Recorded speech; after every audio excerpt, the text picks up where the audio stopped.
नमस्कार, स्वागत है आपका 3 बजे की 3 बड़ी खबरों में और मैं हूं आपके साथ योगेश पांडे।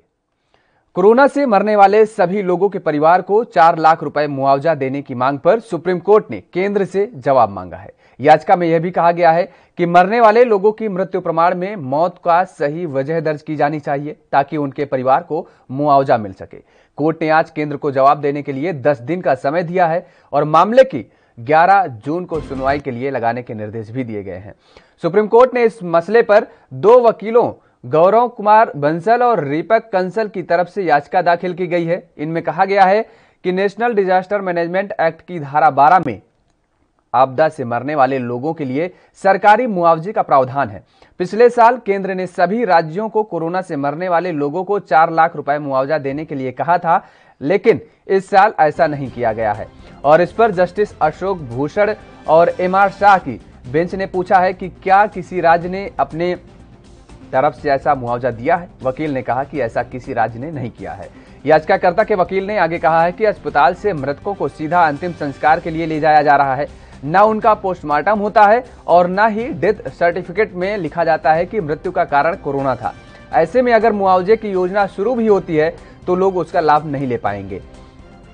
और इसके साथ वकील ने कहा है कि सभी राज्यों को यह निर्देश दिया जाना चाहिए कि वे मरने वाले लोगों के डेथ सर्टिफिकेट पर मौत की सही वजह दर्ज करें ताकि उनके परिवार को मुआवजा मिल सके।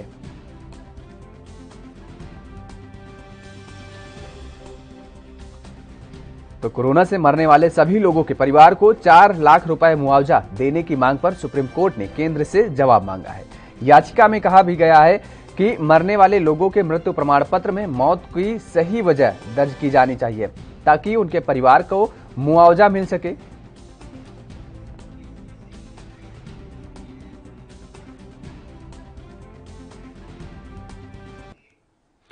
और इसी खबर पर ज्यादा बातचीत के लिए हमारे साथ दीप्ति सिंह जुड़ चुके हैं, अधिवक्ता सुप्रीम कोर्ट हैं। बहुत बहुत स्वागत है आपका दीप्ति सिंह जी। सबसे पहले तो ये कि जो ये याचिका दायर की गई है सुप्रीम कोर्ट में, आप किस नजरिए से इसको देखती हैं? देखिए, ये बहुत ही ज़रूरी है कि जो हमारे युवा आजकल के जो अधिवक्ता हैं वो थोड़े जागरूक हो रहे हैं और लोगों को भी इसके लिए जागरूक कर रहे हैं। एक ऐसा समय है अभी जब हम सारे लोग, पूरे हिंदुस्तान ही नहीं, हिंदुस्तान से बाहर भी बहुत सारे ऐसे देश हैं जो हम जैसे डिजास्टर को अभी फेस कर रहे हैं। ऐसे में 2005 में एक एक्ट पास किया गया था जिसके धारा 12 के अंतर्गत जो हमारे देश के कानून के अंतर्गत ये कहा गया कि डिजास्टर के तहत किसी भी ऐसे व्यक्ति की जब मृत्यु होती है जो आपके कंट्रोल में नहीं है, प्राकृतिक आपदा या कुछ इस तरीके की है जो पूरे देश को कहीं ना कहीं मजबूर देती है, ऐसे में आपको एक अमाउंट दिया जाएगा। इसके लिए पिछले साल काफी सारे स्टेट्स ने दिए थे, सेंटर ने भी अनाउंसमेंट किया था और ये अनाउंसमेंट करने जैसी और कोई एहसान करने जैसी बात नहीं है। ये एक्ट साफ साफ कहता है, जो हमारी धारा 12 है, कि इसमें जो जब भी किसी की मृत्यु होगी तो उसके परिवार वालों को 4 लाख रुपए की मुआवजे के तौर पे हम लोग देंगे। अभी क्या है कि इस बारे में चुप्पी है सेंटर की तरफ से भी और स्टेट गवर्नमेंट की तरफ से भी। तो इसमें फिर से अधिवक्ताओं ने अपनी कहें तो दिमाग चलाया है या उन वैसे लोगों को सहायता करना चाह रहे हैं जिनके घर पे कमाने वाले की मृत्यु हो गई और कोई देखने और पूछने वाला नहीं है। तो इनके जो सवाल हैं इस सीआई के अंदर या उनके याचिका के अंदर, उन्होंने बहुत सही और सटीक सवाल उठाए हैं। अगर किसी की मृत्यु अस्पताल में हो और किसी वजह से, जिसको हम लोग कोरोना का नाम दे रहे हैं, तो निहायत जरूरी है कि उसमें सारे पेशेंट्स के पोस्टमार्टम हो और उनके पोस्टमार्टम रिपोर्ट बाकायदा अच्छे से सबमिट किए जाएं और परिवार वाले को दिए जाएं और उनकी डेड बॉडी मांगे जाने पे उनको दिखाए जाएं और दिए जाएं। ये सारी चीजें मिसिंग है। आज के समय पे हॉस्पिटल्स में जितने भी लोगों की डेथ हो रही है, कुछ को तो जो पैसे वाले हैं, रसूख वाले हैं, वो अपने घर के पर्सन को बॉडी उनको लेके जा रहे हैं, लेकिन नॉर्मली हो क्या रहा है, वो उनको रैप करके और वहीं से वहीं उनकी अंत्येष्टि कर दी जा रही है और उनको घर वालों को पता भी नहीं है कि जिनकी अंत्येष्टि हुई। हमने देखा भी है, न्यूज में कई ऐसे चैनल्स में हमें दिखाया भी गया कि परिवार वालों को खबर आ गई कि आपके फैमिली के जो हॉस्पिटल में एडमिट थे उनकी डेथ हुई और वो 2 दिन बाद घूमकर घर आ जा रहा है या वहां से कॉल करके वही पेशेंट कॉल कर रहे हैं कि मैं जिंदा हूँ। तो ये सब जो मिसमैनेजमेंट है, ये बहुत ज्यादा इंपॉर्टेंट है कि इससे सरकार से पूछा जाए कि जब कोई मैनेजमेंट का एक्ट यहाँ पे है और उसके तहत क्या किया जा रहा है, तो सेंट्रल भी जवाब दे और स्टेट गवर्नमेंट भी जवाब दे। तो सुप्रीम कोर्ट ने काफी क्लियरली ये सवाल किया है कि जब ये डिजास्टर मैनेजमेंट की एक्ट 12 के अंदर ये 4 लाख रुपए देने की बात हुई है, तो ये अभी तक चुप्पी क्यों है, इस पे कोई काम क्यों नहीं किया जा रहा है? अभी तक इसमें ऐसा कोई भी पहल नहीं किया गया है। तो यही है पूरा मामला जो है अब तक का। है कि दीप्ति, सरकार के सामने बड़ी चुनौती नहीं हो जाएगी? क्योंकि अभी जिस तरीके से ये 4 लाख मुआवजे की बात कही जा रही है, तब उस तरीके से मृतक के परिजनों के द्वारा भी आरोप प्रत्यारोप का दौर भी उस दौरान शुरू हो जाएगा। ये आपको मानना पड़ेगा, क्योंकि मान लीजिए कि कोरोना किसी पेशेंट को हुआ है और वो उस कोरोना ठीक होने के बाद किसी अन्य वजह से, किसी अन्य बीमारी से उसकी मौत होती है, तब तो समस्याएं और सामने आ जाएंगी। नहीं, यहाँ पे बहुत अच्छा सवाल किया आपने। यहाँ समझने की बात ये है कि अगर मृत्यु प्रमाण पत्र में ये साफ साफ लिखा हुआ है कि मृत्यु कोरोना की वजह से हुआ है, ये नहीं है कि आप हॉस्पिटल के बाहर निकल गए और बाद में 10 दिन या 1 महीने बाद उनकी डेथ होती है, तो हॉस्पिटल में आप दबाव देंगे कि आप मुझे यहाँ पे इसका सर्टिफिकेट दीजिए कि डेथ कोरोना की वजह से हुई है, सिर्फ पैसे की वजह से। ये गलत है और ये नहीं होना चाहिए। यहाँ हम सबको अपने तरीके से अपने हिस्से की जिम्मेदारी निभानी होगी, मृतक के परिवार वालों को भी और सरकार को। ये नहीं है कि पैसे बचाने की सरकार कोशिश करे और पैसे बनाने की कोशिश मृतकों के परिवारजनों वाले करें। ये बहुत जरूरी है। इसको बहुत क्लियरली मेंशन किया गया है कि अगर कोरोना से मृत्यु अस्पताल में हो रही है और बाहर हो रही है तो हम उसको कैसे प्रूव करेंगे अगर सर्टिफिकेट में ही नहीं है कि कोरोना पॉजिटिव है? तो ये मतलब पॉसिबल नहीं है। हाँ, इसमें जालसाजी होने के चांसेस हैं, लेकिन फिलहाल हम लोग जिस दौर से गुजर रहे हैं इससे छोटी बातें करके कोई फायदा नहीं है, क्योंकि कई ऐसे घर हैं जहाँ छोटे छोटे बच्चे रह गए और उनके माता पिता की मृत्यु हो गई है, ना कोई पूछने वाला है, ना कोई उनको सहारा देने वाला है। तो ऐसे में अगर कहीं से सरकार आगे आकर ऐसे परिवारों को देखे, क्योंकि न्यूज में हम लोगों के पास भरमार है ऐसे परिवारों की। कल भी मैं देख रही थी गाजियाबाद में एक जगह पे जहाँ पे एक छोटी बच्ची 3 महीने की है और उसकी बड़ी बहन 2.5 साल की है, उनके माता पिता की मृत्यु हो गई है। लगातार ये मैसेज फ्लोट किया जा रहा है कि कोई उनको गोद ले लो, कोई उनको सहायता दो। तो अभी अगर ऐसे समय में सरकार की तरफ से आगे आकर के उनके माता पिता की मृत्यु अस्पताल में हुई है कोरोना की वजह से और ये सर्टिफिकेट के अंदर, लेकिन तो मृत्यु बिल्कुल दीप्ति, ये नहीं लगता है कि अगर इस तरीके से कहा जा रहा है, जिस तरीके से कि जो कोरोना से जिसकी मौत होगी उसके परिजनों को 4 लाख रुपए दिए जाए, अगर इसमें थोड़ा सा करेक्शन कर दिया जाए कि जो लोग समृद्ध हैं, समृद्ध परिवारों को इसे छूट दे दी जाए, जो लोग गरीब तबके के लोग हैं, अगर उन लोगों को केवल इस श्रेणी में जोड़ा जाए तो क्या कोई दिक्कत है? तो इससे सरकार का भार भी कम हो जाएगा। सरकार के लिए ये नियम लगाना आसान भी कुछ हो जाएगा। ईश्वर न करे किसी को कोरोना हो, लेकिन अगर ऐसे बदलाव किए जाते हैं तो क्या जायज नहीं होगा? योगेश, अभी के समय में तो ये बदलाव पॉसिबल नहीं है। इसके लिए सिर्फ रजिस्ट्रेशन की बैठक बैठनी चाहिए और दोनों सदनों से ये नियम पारित हो। कोई भी एक्ट को बनाने के लिए दोनों सदनों की सहमति जरूरी है, ये सब हम सबको पता है। हमारे पार्लियामेंट में जब बैठेंगे इस मुद्दे पे बात होगी और इसके बाद इसमें चेंजेस की बात होगी, तभी ये कुछ ऐसे पॉसिबल है। अदरवाइज अभी के समय में ऑर्डिनेंस आ सकता है, कोई स्टेट गवर्नमेंट ऑर्डिनेंस ला सकती है, कोई अपनी जो सेंट्रल की गवर्नमेंट है वो ऑर्डिनेंस ला के अभी कोई भी नए रूल के बनाकर एज ऑफ नाउ उनको अगर लगता है कि कोई साधन संपन्न घर है जहाँ पे 4 लाख रुपए कोई मायने नहीं रखता, तो ये उनका डिस्क्रिशनरी होना चाहिए और इससे अध्यादेश लाके वो चाहे तो इससे अपना काम कर सकते हैं। आपके सुझाव अच्छे हैं और इसको वहां तक जरूर पहुंचना चाहिए जहां तक के लिए हम लोग ये सारी बातें कर रहे हैं। तो मैं तो बहुत समझती हूँ कि आपके सवाल भी सही हैं, क्योंकि अचानक से सरकार के खजाने में भी बहुत ज्यादा बोझ पड़ जाएगा, क्योंकि मरने वालों की संख्या बहुत ज्यादा है और बहुत ज्यादा है और पैसे बांटने बैठ गए तो फिर बाकी दूसरे काम नहीं हो पाएंगे। तो निश्चित तौर पे सेग्रीगेशन जरूरी है कि किन लोगों को इन पैसों की वाकई में जरूरत है, उनका वही चीज जिन लोगों को वाकई में जरूरत है उन लोगों को मिलना चाहिए। क्योंकि जिस तरीके से जो मजबूत लोग हैं, जो मजबूत घराने से हैं, उन लोगों के पास तो ऑलरेडी कोई कमी नहीं है, कोई दिक्कत नहीं है। और इसका मतलब ये नहीं कि किसी की कोरोना की वजह से मौत हो, लेकिन जो आर्थिक स्थिति जिनकी कमजोर है, ग्रामीण क्षेत्रों में अगर देखा जाए तो वहां पर एक मॉनिटरिंग टीम का निर्माण करना चाहिए, जिस तरीके से राज्य सरकारों को निर्देश देना चाहिए केंद्र सरकार द्वारा, तो वो लोग इस पर काम में जुटे। क्या लगता है लेकिन दीप्ति कि जिस तरीके से 10 दिन का समय मिला है केंद्र सरकार को, 10 दिन बाद जब सुनवाई होगी तो क्या केंद्र इस मसले को मानने के लिए तैयार होगी?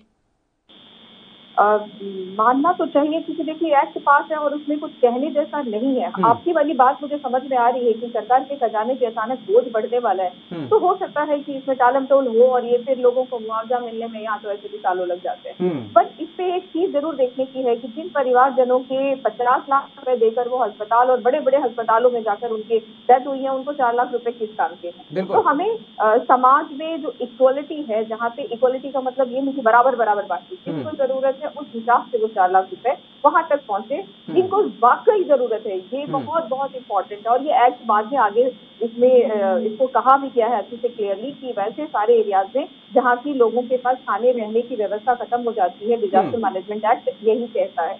तो ये भी इम्पोर्टेंट। बिल्कुल, चलिए बहुत बहुत शुक्रिया दीप्ति हमारे साथ जुड़ने के लिए आपका। तो जिस तरीके से ये बात कही गई है कि कोरोना से मरने वाले सभी लोगों के परिवार को 4 लाख रुपए का मुआवजा देने की मांग की गई है और सुप्रीम कोर्ट ने केंद्र से जवाब मांगा है और याचिका में भी यह कहा गया है कि मरने वाले लोगों के मृत्यु प्रमाण में भी मौत की सही वजह दर्ज की जानी चाहिए। तो वहीं छत्तीसगढ़ में सूरजपुर के कलेक्टर की तरफ से युवक को थप्पड़ मारने का मामला अभी ठंडा भी नहीं हुआ था कि इसी बीच शाजापुर में भी ऐसी ही एक घटना सामने आई है। घटनाक्रम 2 दिन पहले की बताई जा रही है, जहां एडीएम मंजूषा राय का दुकानदार को थप्पड़ मारते हुए वीडियो इंटरनेट मीडिया पर जमकर वायरल हो रहा है। दरअसल युवक जनता कर्फ्यू का उल्लंघन कर दुकान खोलकर सामान बेच रहा था, जिसे एडीएम मंजूषा राय ने निरीक्षण के दौरान देखा। तो युवक ने कहा कि यही उसका घर है, लेकिन जब दुकान खोलकर देखा गया तो वहां उसका कोई निवास नहीं था और जिसके बाद एडीएम साहिबा तमतमा गई और दुकानदार को जमकर थप्पड़ जड़ दिए। एडीएम को गुस्सा होते देख उनके साथ मौजूद पुलिसकर्मी भी युवक पर डंडा लेकर दौड़ा और बीच सड़क पर दुकानदार को तमाचा जड़ने का मामला उस वक्त दबा दिया गया। लेकिन अब यह वीडियो जमकर वायरल होने के बाद चर्चा का विषय बन गया है। वहीं छत्तीसगढ़ मामले को में कलेक्टर की तरफ से युवक का मोबाइल तोड़ने और तमाचा जड़ने के आरोप में सीएम ने कलेक्टर को हटा दिया था, लेकिन इसके बाद अब एमपी के शाजापुर में भी ऐसा ही मामला सामने आया है। लेकिन अब देखना यह है कि शाजापुर में इस मामले पर क्या कार्रवाई की जाएगी।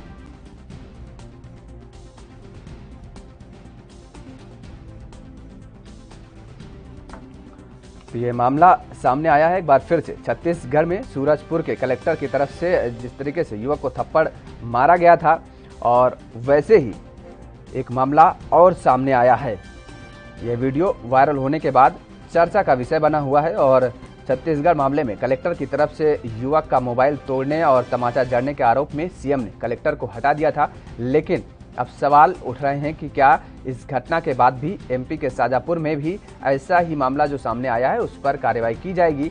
ये देखने वाली बात होगी, क्योंकि अभी तक कार्रवाई की बात जिस तरह से की जा रही है, पुलिसकर्मी भी युवक पर डंडा लेकर दौड़े थे और बीच सड़क पर दुकानदार को तमाचा जड़ने के मामले को हालांकि उस वक्त दबा दिया गया था, लेकिन अब ये सोशल मीडिया पर जमकर वायरल हो रहा है। तो दुकानदार को जमकर थप्पड़ जड़ दिया गया था एडीएम के द्वारा। एडीएम को गुस्सा आते देख उनके साथ मौजूद पुलिसकर्मियों ने भी उस दुकानदार को जमकर के मारा पीटा।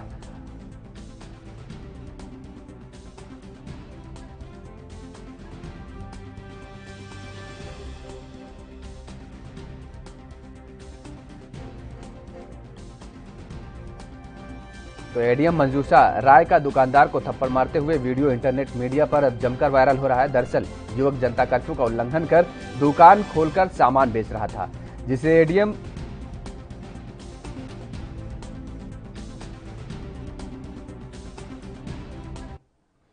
और इसी खबर पर ज्यादा बातचीत के लिए हमारे साथ फोनलाइन पर जुड़ चुके हैं आलोक वत्स जी, भारतीय जनता पार्टी के प्रवक्ता हैं।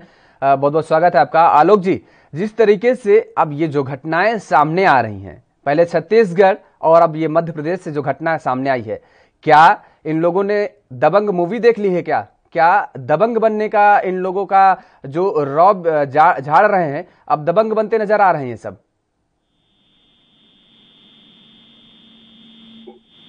आलोक जी,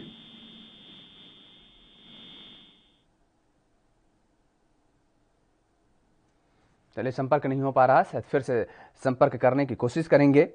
तो एडीएम मंजूषा राय का दुकानदार को थप्पड़ मारते हुए जो वीडियो इंटरनेट पर अब वायरल हो रहा है, दरअसल युवक जनता कर्फ्यू का उल्लंघन कर दुकान खोलकर सामान बेच रहा था और जिसे एडीएम मंजूषा राय ने निरीक्षण के दौरान देखा तो युवक ने कहा कि यही उसका घर है, लेकिन जब दुकान खोलकर देखा गया तो वहां उसका कोई निवास नहीं था, जिसके बाद एडीएम साहिबा तमतमा गईं और दुकानदार को थप्पड़ जड़ दिया। एडीएम को गुस्सा होते देख उनके साथ मौजूद पुलिसकर्मी भी युवक पर डंडा लेकर दौड़े और बीच सड़क पर ही दुकानदार को तमाचा जड़ने का मामला सामने आ गया। और हालांकि उस वक्त वीडियो वायरल होने के बाद चर्चा में मामला अब आया है और छत्तीसगढ़ मामले में कलेक्टर की तरफ से युवक का मोबाइल तोड़ने और तमाचा जड़ने का आरोप में मुख्यमंत्री ने कलेक्टर को हटा दिया था, लेकिन इसके बाद अब एमपी के शाजापुर में भी ऐसी ही वारदात सामने आई है। ऐसा ही मामला जो सामने आया है, क्या इसमें भी कार्रवाई की जाएगी, ये सवाल उठते हैं अब, क्योंकि लगातार जिस तरीके से तस्वीरें सामने आ रही हैं, जो घटनाएं सामने आ रही हैं। फिलहाल रुकते हैं एक छोटे से ब्रेक के लिए, ब्रेक के बाद फौरन हाजिर होते हैं।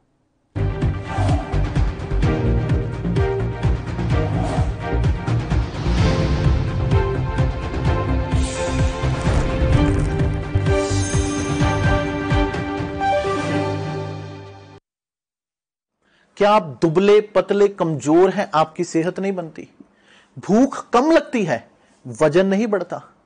दरअसल मेन बात खाना पीना खाना नहीं है, मेन बात है खाया पिया लगना। और अगर खाया पिया लगेगा ही नहीं तो सेहत बनेगी कैसे?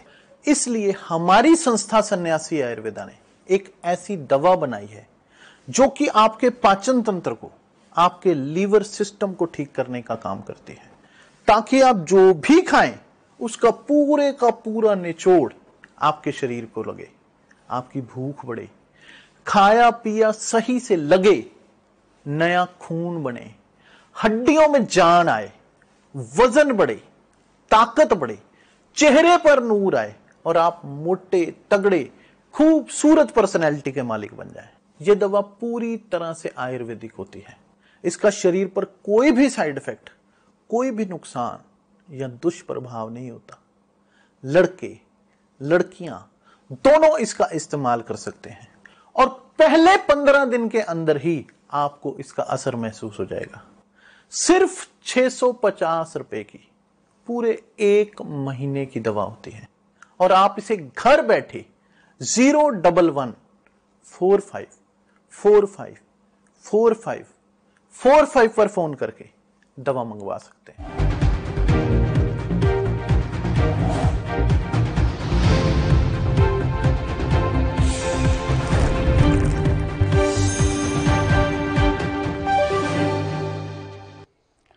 ब्रेक के बाद एक बार फिर आप सभी का स्वागत है। खबरों में आगे बढ़ेंगे। टोल किट मामले में विवाद लगातार बढ़ता ही जा रहा है। पूर्व सीएम डॉक्टर रमन सिंह अपने समर्थकों के साथ आज सिविल लाइन थाना पहुंचे।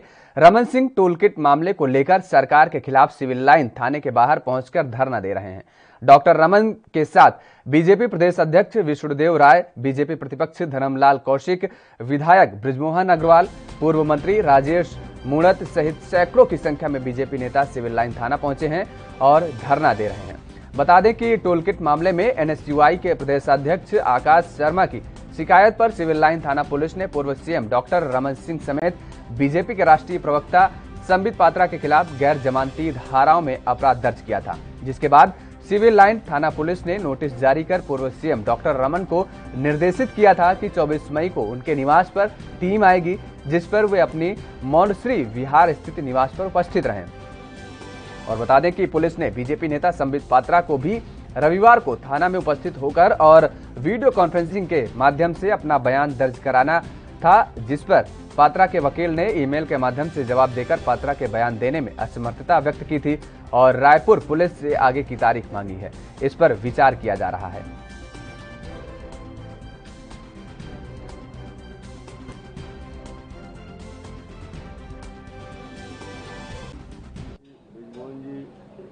माननीय हमारे राष्ट्रीय नेता सांसद माननीय सुश्री सरोज पांडे जी, रामविचार नेताम जी, चंद्रशेखर जी और हम सब ने आज पूरे प्रदेश व्यापी धरना दिया, 3 से 5 देने वाले हैं और हमने हमारे पांचों सभी साथी के साथ सिविल लाइन थाने के सामने आज 2 घंटे का धरना दिया और 3 से 5 पूरे प्रदेश के सभी थानों में धरना का आयोजन है। और ये कांग्रेस के द्वारा सुनियोजित षड्यंत्र करके भारतीय जनता पार्टी की छवि को धूमिल करने का जो षड्यंत्र किया जा रहा है। नरेंद्र मोदी जी राष्ट्रीय हमारे नेतृत्व के लिए, प्रधानमंत्री जी के लिए और इस देश को बदनाम करने की जो साजिश कांग्रेस के माध्यम से टूल किट के द्वारा सुनियोजित तरीके से की जा रही है, उसका पर्दाफाश जब होता है तो कांग्रेस की बौखलाहट कैसे होती है ये देखने को मिला। सोनिया गांधी, राहुल गांधी के इशारे पे छत्तीसगढ़ का मुख्यमंत्री यहाँ पे एफआईआर दर्ज कराता है और एफआईआर दर्ज करने की प्रक्रिया भी आप देखेंगे कि किस प्रकार ये पूरा का पूरा संचालन ये सिविल लाइन थाने से नहीं होता, ये कांग्रेस के कार्यालय से संचालन। और इसी खबर पर ज्यादा बातचीत के लिए हमारे साथ भारतीय जनता पार्टी के नेता उमेश सिंह जी जुड़ चुके हैं। बहुत बहुत स्वागत है उमेश सिंह जी। उमेश सिंह जी, जिस तरीके से अब ये टूल किट का मामला लगातार बढ़ता ही जा रहा है, खिंचता ही जा रहा है, छत्तीसगढ़ में जिस तरीके से ये धरना प्रदर्शन का पूरा प्रोग्राम किया गया, अगर आज पूछताछ के लिए कहा गया था तो दिक्कत कहां पर आ रही थी? पूछताछ के पहले ही ये धरना प्रदर्शन क्यों? नहीं, देखिए ये मामला तो आज कई दिनों से चल रहा है और जैसे कि उन्होंने एप्लीकेशन दिया था दिल्ली में जो है थाने पे जो है एफआईआर दर्ज करने के लिए कांग्रेस ने, और ये सब ड्रामेबाजी शुरू हुआ है और उसके बाद से भी तो एफआईआर ऑलरेडी वहाँ पे एप्लीकेशन पड़ा था, लेकिन उसके बाद यहाँ पे सरकार थी इसलिए इन्होंने जो है यहाँ पे ला करके छत्तीसगढ़ में एक एप्लीकेशन दिलवाया। जो इनके यूथ के नेता हैं कांग्रेस के, उन्होंने जो है यहाँ पे दिया और थाने ने जो है उन्होंने इनको अल्टीमेटम दिया था संबित पात्रा जी को और पूर्व मुख्यमंत्री डॉक्टर रमन सिंह जी को। उन्होंने कहा कि मैं ठीक है, मैं तो आ रहा हूँ थाने पे बयान लेना, जो भी जवाब लेना था। अब वहाँ पे अगर थाने वाले नहीं लेते हैं बयान तो फिर धरना प्रदर्शन के अलावा चारा क्या बचा? क्यों बुलाए थे, किस लिए बुलाए थे? ये जवाब देना चाहिए थाने को। ये तो केवल षड्यंत्र को, ये तो केवल अपमानित करने की बात है। ऐसा क्यों किए ये लोग? ये तो जब वो जवाब संबित पात्रा जी के पास समय नहीं था, उनको कुछ प्रॉब्लम थी, उनके वकील ने उनसे समय मांगा और डॉक्टर पूर्व मुख्यमंत्री डॉक्टर रमन सिंह जी ने तो कहा कि मैं आ रहा हूँ, आपको आने की भी जरूरत नहीं पड़ेगी, मैं थाने पे आ रहा हूँ बयान लेना। फिर क्या दिक्कत थी उनको बयान लेने? नहीं, दरअसल उमेश सिंह जी, अभी आपने सुना होगा कि पूर्व मुख्यमंत्री रमन सिंह जी ये कह रहे हैं कि आज प्रदेश भर में आज धरना प्रदर्शन प्रदेश भर के थानों में किया जा रहा है। मामला आप देख रहे हैं कि किस तरीके से कोरोना काल चल रहा है।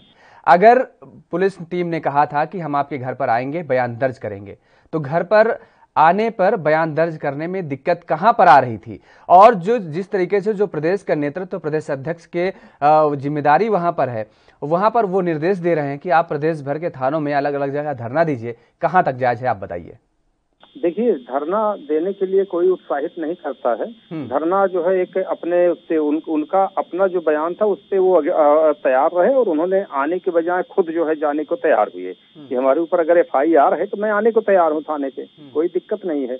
और उसके बाद धरना और प्रदर्शन जो शुरू हुआ, जब थाने वालों ने बयान लेने से पीछे हटने लगे, तब उसके बाद पूरे प्रदेश के लोगों में जो है वो उबला और लोगों ने जो है धरना प्रदर्शन शुरू कर दिया। ये तो उस स्थितियों में ही, उसको जनता को तो रोका नहीं जा सकता है। जनता में एक उबाल आया। अगर जनता में किसी अपने नेता को किसी के भी पार्टी के नेता को अगर इस तरह का अपमानित किया जाए, गलत और फर्जी फंसा करके, और उसके बाद भी उसका बुलाया जाए और उसके बाद बयान न लिया जाए, उसके बाद टाल मटोल केवल टाइम वेस्ट किया जाए, तो वो तो एक मजाक बना है। एक पूर्व मुख्यमंत्री के साथ इस तरह का जब कर रहा है व्यवहार पुलिस वाले, तो फिर वो उसके लिए तो लोगों का नाराजगी जायज है। लोग नाराजगी करेंगे। नाराजगी करने का मतलब चुप शांत जो है धरना कर रहे हैं, वरना तो लोग तोड़ फोड़ बवाल और ये सब मचा देते हैं। लेकिन भाजपा में ऐसा नहीं करते हैं। भाजपा के लोग जो है संविधान के दायरे में रह करके अपना विरोध जताते हैं और वही उन्होंने अपना जताया थानों पे बैठ करके लोगों ने। ठीक है, थानों पर बैठ करके जताया, बात ठीक है। अभी आप लोगों ने कुछ दिन पहले अपने अपने घरों पर बैठ करके भी विरोध दर्ज कराया था, तो आज भी ये प्रक्रिया हो सकती थी कि लोग अपने अपने घरों पर विरोध दर्ज कराएं। और इसके साथ अगर टोलकिट का मामला देखा जाए तो टोलकिट में जिस तरीके से आपने देखा कि ट्विटर ने भी इस बात को कहा कि वो जो जिस तरीके से भ्रामक खबरें फैलाई जा रही हैं उस पर ट्विटर ने टैग कर दिया कि ये भ्रामक है। तो इस तरीके की जो चीजें हो रही हैं वो भी इस कोरोना काल में, इस आपदा के दौरान, आपदा ही कहेंगे इसको, इस दौरान अगर आप कह रहे हैं कि विपक्ष राजनीति कर रहा है तो आप भी तो कहीं ना कहीं राजनीति कर रहे हैं ना।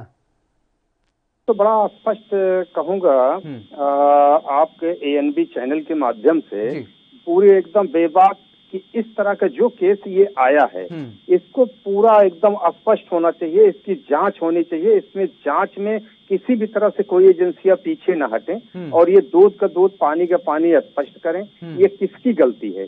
अगर किसी ने ये जो भी किया हो, चाहे वो कांग्रेस का हो चाहे भाजपा का हो, भाजपा ने अपनी सफाई दिया है, कांग्रेस ने इसको शुरुआत किया है, तो क्यों किया है और क्यों ये आज बहुत गलत फहमियां फैल गई हैं पूरे देश में। जनता और हर जनता का, हर व्यक्ति जो है देश का वो जानना चाहता है, तो इसका जो है इसको एकदम स्पष्ट करना चाहिए, इसकी जांच होनी चाहिए और जो भी ये किया है उसको सख्त से सख्त सजा मिलनी चाहिए ताकि आइंदा इस तरह का कोई घिनौना कार्य न करे किसी के ऊपर। तो ये बहुत जरूरी है। जांच कौन कराएगा? जांच तो आप ही कराएंगे ना, सारी एजेंसियां तो आप ही के पास है, केंद्र की सरकार आप ही की है केंद्र में, तो जांच की जिम्मेदारी तो आप ही की बनती है ना, जांच तो आप ही को कराना पड़ेगा। तो निश्चित तौर पे उसकी जांच होगी, उन्होंने एप्लीकेशन दिया है और वो जांच, अब तो ये तो अलग अलग से एफआईआर, एक ही केस में अलग अलग नाम पे और अलग अलग स्टेटों में एफआईआर शुरू हो गया है।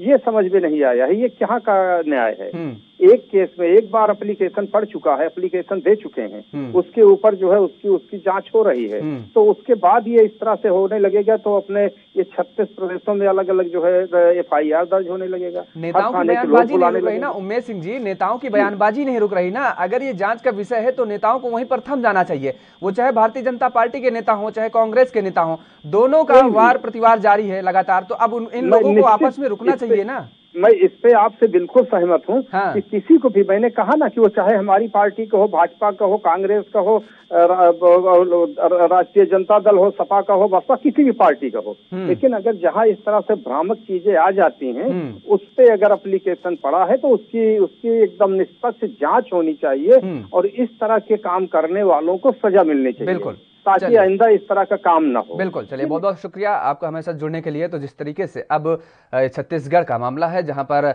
रमन सिंह ने आज धरना दिया और इसके साथ ही साथ आपको बता दें कि पूरे छत्तीसगढ़ में अलग अलग थानों में यह धरना प्रदर्शन किया गया टोल किट मामले पर लेकर के। तो इस बुलेटिन फिलहाल मेरे साथ इतना ही। खबरों के लिए आप बने रहिए एनबी न्यूज के साथ।